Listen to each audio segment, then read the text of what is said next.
side of her, and she didn't even want to know what was going on above her. All she knew, all that seemed certain, was that she felt nauseous and her head kept banging against the wall. The door she thought he locked flew open, and shadows came in, saying that they had to put the keg somewhere, and the keg was rolled in, knocking against the bed, and the door closed. And she was thinking that this wouldn't have happened with Daniel Miller, that he would have taken her gently in his big, strong drama major arms and undressed her quietly, expertly, taken the bra off with grace and ease, kissed her deeply, tenderly, and it probably wouldn't have hurt. But she wasn't with Daniel Miller.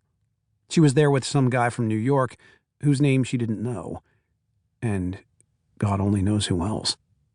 And the two bodies above her continued moving, and then she was on top, and even though she was too drunk to stay on top, there was another person holding her up, propping her up, while another touched her breasts through the bra and kept fucking her, and she could hear the couple next door arguing loudly, and then she passed out again. Then woke up when one of the guys hit his head against the wall, slipping off the bed, taking her with him, and both of them hitting their heads against the keg. She heard one of the guys throwing up in what she hoped was Lorna's wastebasket. She passed out again, and when she woke up maybe 30 seconds later, maybe a half hour, still being fucked, still moaning in pain, they probably thought she was turned on, which was definitely not the case.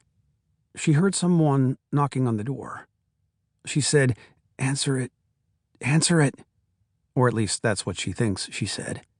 They were still on the floor when she passed out again.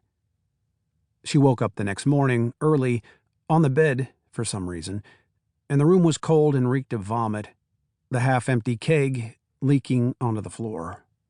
Her head was throbbing, due partly to the hangover and partly because it had been banged against the wall for she didn't even know how long. The film student from NYU was lying next to her on Lorna's bed, which during the night had been relocated to the center of the room, and he looked a lot shorter and with longer hair than she remembered. His spiked cut wilted now. And in the light coming through the window, she saw the other guy lying next to the film student. She wasn't a virgin, she thought to herself. The boy lying next to the NYU guy opened his eyes and he was still drunk, and she'd never seen him before. He was probably a townie. She had actually gone to bed with a townie. I'm not a virgin anymore, she thought again. The townie winked at her, didn't bother to introduce himself, and then told her this joke he had heard last night about this elephant who was wandering through the jungle and who stepped on a thorn, and it hurt a lot and the elephant was having trouble pulling it out, so the elephant asked a rat who was passing by to please pull the thorn out from my foot. And the rat made a request.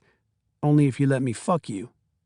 Without hesitation, the elephant said okay, and the rat quickly pulled the thorn from the elephant's foot, and then scrambled up behind the elephant and began fucking.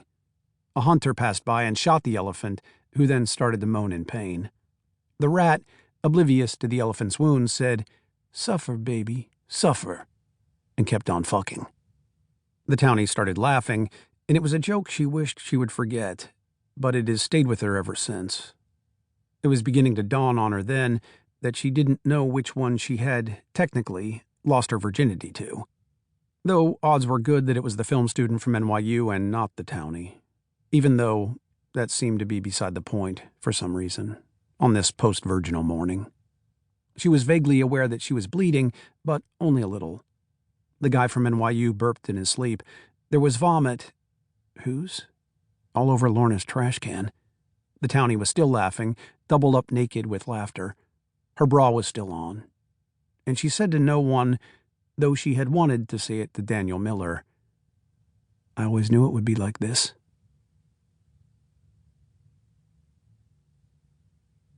Sean.